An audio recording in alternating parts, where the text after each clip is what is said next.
నందిని వాళ్ళ నాన్న దగ్గరికి చాలా కోపంగా వస్తూ ఉంటుంది. అది చూసిన వాళ్ళ నాన్న అయితే "ఎందుకు ఇంత కోపంగా ఉన్నావు?" అని చెప్పేసి అయితే అడుగుతూ ఉంటాడు. ఆ మాటలు వినగానే అక్కడ ఉన్న నందిని అయితే రవిచంద్ర గారి బర్త్‌డేలో "నేను ఆ సుధాని, అజయ్‌ని చూశాను నాన్న" అని చెప్పేసి అయితే అంటూ ఉంటుంది. ఆ మాటలు వినగానే అక్కడ ఉన్న వాళ్ళ నాన్న అయితే ఒక్కసారిగా షాక్ అయిపోతూ ఉంటాడు. "అయితే ఇప్పుడు ఏం చేయాలనుకుంటున్నావు నువ్వు నందిని?" అని చెప్పేసి అయితే అడుగుతూ ఉంటాడు. ఆ మాటలు వినగానే అక్కడ ఉన్న నందిని అయితే "ఆ అజయ్ మనసుని ముక్కలు చెయ్యాలి. నాకు అదే కావాలి. ఆ అజయ్ నాశనం అయిపోవాలి" అని చెప్పేసి అయితే అంటూ ఉంటుంది.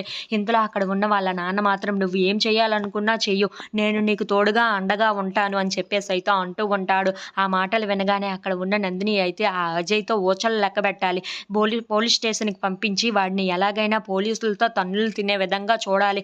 నేను అలా అయితేనే మనస్తృప్తి పడగలను. వాళ్ళిద్దరిని చూస్తేనే నాకు కడుపు రగిలిపోయింది. కడుపు మండిపోయింది అని చెప్పేసి అయితే చాలా కోపంగా మాట్లాడుతూ ఉంటుంది. ఆ మాటలు వినగానే అక్కడ ఉన్న వాళ్ళ నాన్న మాత్రం "నువ్వు ఏం చేయాలనుకున్నా చెయ్యు.